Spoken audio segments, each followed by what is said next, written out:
नमस्कार किसान एवं पशुपालक भाइयों, स्वागत है आपका हमारी खेती हमारे पशु यूट्यूब चैनल पर। और किसान साथियों, आज हम बात करेंगे धान की। एक बहुत ही ज़रूरी जानकारी आपको मैं देना चाहता हूं इस वीडियो के माध्यम से। मुझे उम्मीद है कि ये जानकारी आपको ज़रूर अच्छी लगेगी। आज हम बात करेंगे धान की नर्सरी किस समय लगाएं ताकि हमारी नर्सरी ना मरे। दूसरी, कितनी दूरी पर पौध लगाएं, कितनी गहराई पर लगाएं, इस विषय में आज हम विचार रखेंगे। तो किसान साथियों, अंत तक बने रहें और वीडियो को ध्यान से सुनें।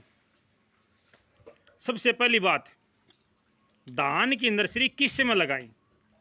सबसे उपयुक्त समय धान की जो रोपण करने का समय होता है वो होता है सायंकालीन का। ऐसा नहीं है कि आपने पनीरी सुबह उखाड़ दी और शाम को आप धान का रोपण करें, इससे कोई फर्क नहीं पड़ेगा। अगर आपके पास मजदूर हैं, लगाने वाली लेबर घर की है, तो कोशिश करें कि शाम के समय 4 बजे के बाद में आप नर्सरी उखड़वाएं और उसके बाद में अपने खेत में नर्सरी का रोपण करें। इससे आपकी नर्सरी 80% तक नहीं मुरझाएगी। यानी कि आपने जो नर्सरी लगाई है वो रात रात में ही जड़ निकाल लेगी और आपको किसी प्रकार की कोई दिक्कत नहीं आएगी। जब हम नर्सरी को सुबह लगाते हैं या दिन में लगाते हैं तो उस समय हमारे खेत का पानी गर्म हो जाता है और जो हमारे धान होते हैं, जो छोटे पौधे होते हैं, नाजुक जड़ें होती हैं, वो ऊपर से पत्ते सूख जाते हैं। कई बार तो ऐसा होता है कि पूरी की पूरी धान की पौधी खत्म हो जाती है ऐसे में।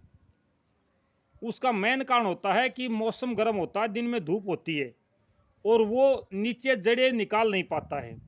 यानी कि गर्म पानी में उसको खड़ा रहना पड़ता है, उसकी मजबूरी होती है, जिससे वो सूख जाता है, मुरझा जाता है। इसके बाद में उसको फिर से जीवित होने में 12 या 15 दिन का समय लग जाता है। अगर हम नर्सरी शाम को उखाड़ते 4 बजे और 5 बजे से लेके 7:30 बजे 8 बजे तक हम नर्सरी का रोपण करते हैं, तो रात के समय मौसम ठंडा हो जाता है और ठंडा मौसम होने से जो हमारी नर्सरी है वो मुरझाती नहीं है। सुबह के समय वो आपको तरोताज़ा नज़र आती है और रात रात में वो जड़ें निकाल लेती है। यानी कि पौधा आत्मनिर्भर हो जाता है रात रात में। ये एक मेन बात मैंने नोट करी है। दूसरा, कई बार ऐसा भी होता है कि दिन में धूप ना निकले, यानी कि बादलवाई होती रहे, बादल चलते रहें और सूर्य दिखाई ना दे, तो हमारे खेत का पानी गर्म नहीं होता। उस समय भी रोपी गई जो धान की फसल है वो अच्छी होती है। इसका सीधा सीधा असर हमारी उपज पर पड़ता है, क्योंकि इसमें से 10-15% पौधे मर जाते हैं और जो 10-15% पौधे मरते हैं वो पौधे अपनी जगह खाली छोड़ देते हैं।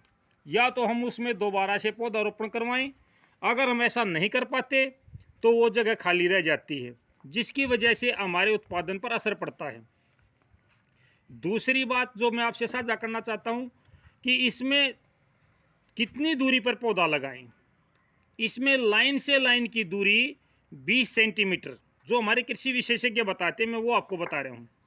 लाइन से लाइन की दूरी 20 सेंटीमीटर यानी कि 8 इंच, और पौधे से पौधे की जो दूरी है वो 15 सेंटीमीटर यानी कि 6 इंच।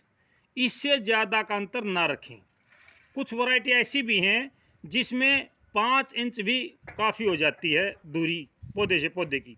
जैसे 17-18 हमारी वैरायटी है, इसका फुटाव कम होता है, तो इसको आप थोड़ा सा और नज़दीक लगा सकते हैं। हरियाणा नंबर 1 है तूड़ वाली, जिसको मुच्छल बोलते हैं, 1401 है। इसमें अंतर आप 9 इंच तक भी कर सकते हैं। ज़्यादातर किस्मों में आमतौर पर जो पौधे से पौधे की दूरी होती है वो 6 इंच होती है। लाइन से लाइन की दूरी आपकी 8 इंच होती है। अगर हम कुल मिला के बात करें तो 7 इंच का अंतर होना चाहिए। 7 इंच इधर, 7 इंच उधर, हर तरफ पौध के 7 इंच का गैप होना चाहिए। गहराई में कितनी जाए इस बात पे भी मैं आपको बताता हूँ। 2 से 3 सेंटीमीटर गहराई में हमें अपनी जो धान की नर्सरी है उसका रोपण करना चाहिए। यानी कि 1 इंच ज़मीन में उसको दबाना चाहिए, इससे ज़्यादा ना दबाएं। इस बात का विशेष ध्यान रखें किसान भाई कि जड़ें जो है वो ऊपर उठी हुई ना हो, जड़ें ज़मीन में होनी चाहिए। कई बार जो हमारे मजदूर होते हैं, लगाने वाले होते हैं, वो जड़ को पकड़ के और अंगूठे से दबाव देते हैं, जिससे जड़ें ऊपर हो जाती हैं और अंगूठा दूसरी जगह पे दबाव डाल के उसको लगा देते हैं, जिससे वो पौध ख़त्म हो जाती है।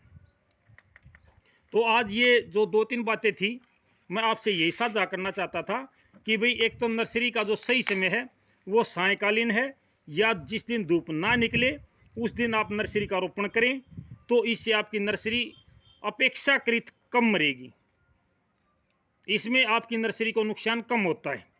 दूसरी, जो नर्सरी लगाने का हमारा तरीका है, कितनी दूरी पर लगाएं, 8 इंच लाइन से लाइन, 6 इंच पौधे से पौधे और 1 इंच की गहराई, यानी कि कुल मिला के 7 इंच का अंतर चारों तरफ हो जाए तो काफ़ी होता है।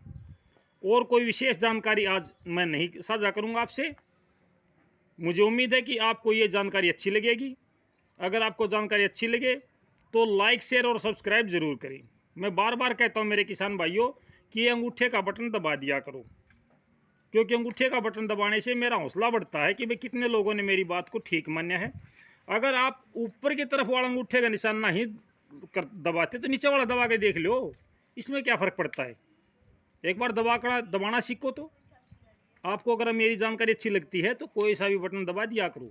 मन बेरा तो पटे एक भाई लोग मेरे बारे में क्या सोचते हैं।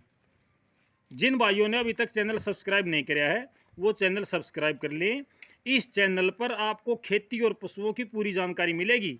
धान के विषय में कोई भी आपकी समस्या कमेंट बॉक्स में लिखें। बहुत अच्छी अच्छी जानकारी और नई नई तकनीक आपको इस चैनल पर मैं उपलब्ध करवाऊंगा। जैसे धान में एक ही स्प्रे काफ़ी है खरपतवार के लिए। धान में मोथे का खात्मा बगैर स्प्रे करे कैसे करें। बहुत सी ऐसी जानकारियां हैं जिनके बारे में शायद आपको पता नहीं होगा, और मैं आपको सारी की सारी जानकारी उपलब्ध करवाऊंगा। समय के साथ साथ आपको हर चीज़ की जानकारी मैं उपलब्ध करवाऊंगा। तो आज के लिए इतना ही। नमस्कार। जय हिंद किसान साथियों।